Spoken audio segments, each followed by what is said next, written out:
Kenalkan nama saya Jian sebagai Busono. Kenalkan nama saya Chandra Kesono sebagai Kolonel. Kenalkan nama saya Ahmad Bukan sebagai Raden Adipati Jawira. Perkenalkan nama saya Siswawi sebagai Kartini. Kenalkan nama saya Okta sebagai ibu kandung. Perkenalkan nama saya Mika sebagai ibu tiri. Perkenalkan nama saya Kira sebagai Kartini kecil. Perkenalkan nama saya Kali sebagai Lastri. Perkenalkan nama saya sebagai Nisa. Perkenalkan nama saya Marta sebagai dua.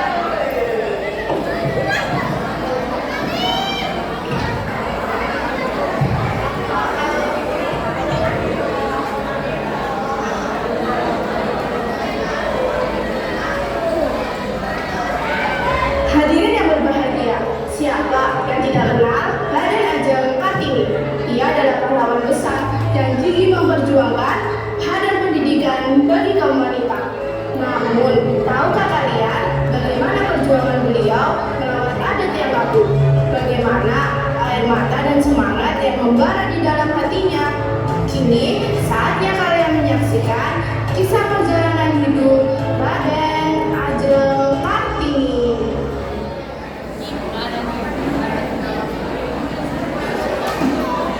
Di zaman dahulu, aturan adat sangatlah kaku. Perempuan dilarang banyak belajar dan hanya boleh mengurus rumah. Begitu pula yang dialami Kartini.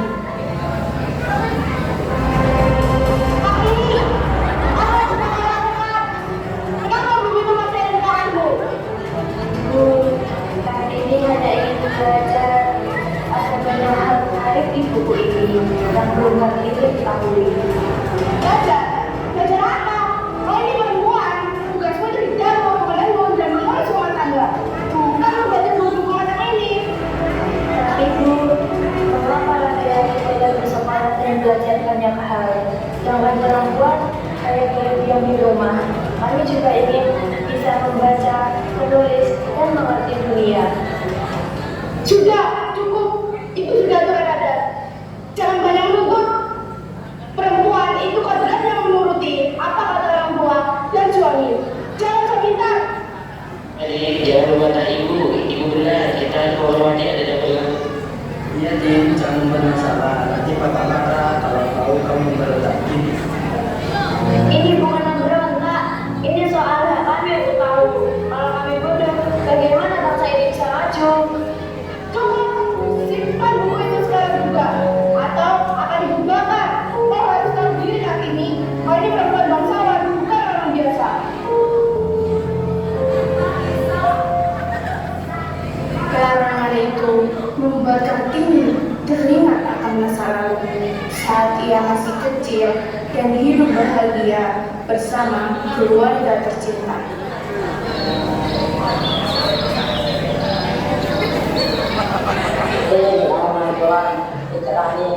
Nanti dulu Kak, kakeknya mau selesaikan laporan ibu.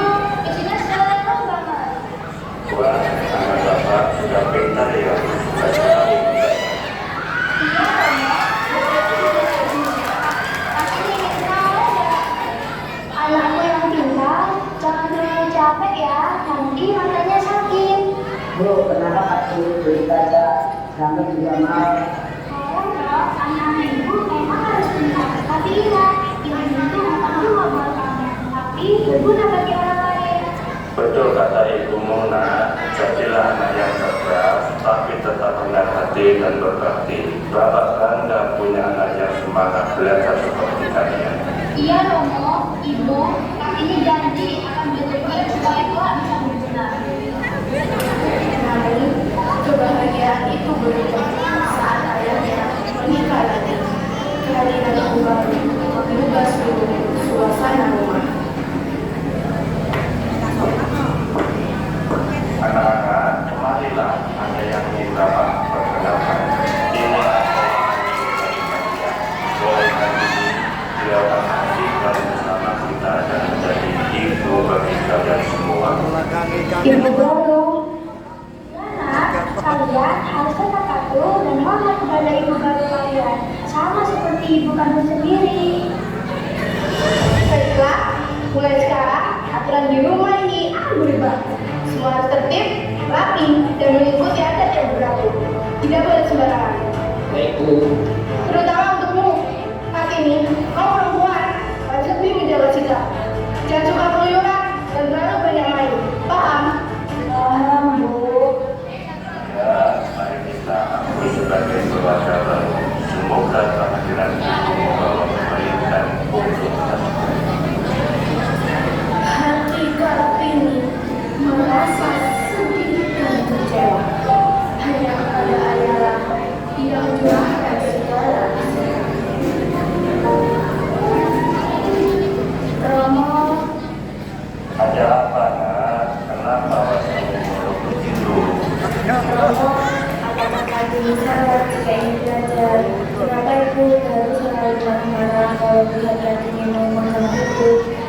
saja.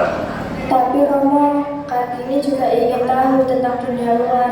Kartini ingin membaca, menulis, dan berpikir. Apakah itu dosa? Tidak, Kak. Itu bukan dosa. Justru katakan karena semangat belajar yang tinggi. Terus, kenapa harus dilarang? Begini saja, Bapak izinkan kamu tetap belajar dan membaca buku di dalam kamar. Tapi kamu harus bersabar dan tetap menuruti apa kata ibumu agar tidak terjadi pertengkaran. Jadi, Kartini boleh tetap belajar. Boleh, asalkan kamu tetap sopan dan sabar. Ilmu itu tidak akan pernah hilang meski disembunyikan. Itu akan menjadi bekal berharga untukmu kelak. Terima kasih Romo. Kartini janji akan sabar dan tetap belajar. Waktu terus berjalan. Kartini kini tumbuh dewasa. Ia harus menjalani tradisi pendidikan sebelum menikah. Sudah berapa lama aku dikurung di sini? Rasanya seperti burung yang sayapnya dipotong. Ingin terbang bebas tapi tak bisa. Ini jangan terlalu sedih ya. Kebingungan ini emang berat, tapi ini adat yang harus dijalani. Anakku, jangan berpikir begitu. Meskipun tubuhmu di sini, pikiranmu bisa tetap tenang lewat buku-buku yang kau baca. Kartini rindu kebebasan. Kartini ingin berbagi ilmu dengan orang lain, bukan hanya menyimpannya sendiri. Sabar ya nak, segala sesuatu ada waktunya. Semoga kesedihan dan kesabaran ini menjadi jalan menuju impianmu yang besar nanti. Ibu akan selalu mendoakan kamu. Terima kasih Ibu. Kartini akan tetap berusaha ya. Akhirnya, tibalah saatnya bagi seorang wanita untuk berumah tangga. Kartini pun dimasukkan oleh seorang kembali yang bijaksana.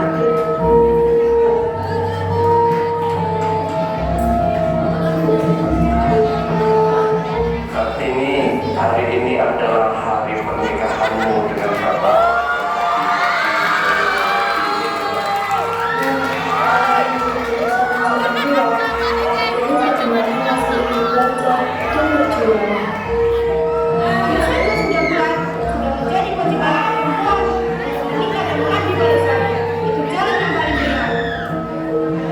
Lajeng, aku tahu mungkin ini terasa berat dan mudah, tapi aku berjanji aku tidak akan menyerah. Tahu kau cerdas dan memiliki cita-cita yang tinggi. Aku mendukungmu. Kau boleh tetap membaca, menulis, dan melakukan apa yang kau anggap baik selama itu benar. Benarkah Tuhan berkata demikian? Mari kita jalani rumah ini.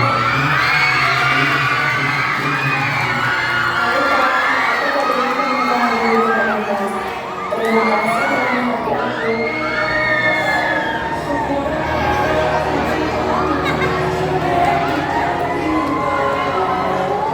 Dengan dukungan suaminya, impian Kartini pun terwujud. Ia mulai belajar dan mencerdaskan anak-anak di sekitarnya. Anak-anak, hari ini kita mulai belajar lagi. Siapa yang sudah hafal huruf A, B, C? Aku, Bu. Aku juga, Bu. Terus, ingat ya, belajar itu tidak mengenal usia dan siapa kita. Perempuan juga harus pintar, supaya bisa mandiri dan berguna. Wah, seberat sekali yang bukan sini. Terima kasih ya Mas, sudah mengizinkan aku melakukan semua ini. Tanpa izin dan dukungan Mas, mimpi ini tidak akan terwujud. Terima kasih mendengar mereka belajar. Dan karena kebenaran, aku akan selalu melindungi dan mengenal. Nah, dengan itu kita harus belajar giat ya, karena masa depan bangsa ini ada di tangan kita juga. Ya, Bu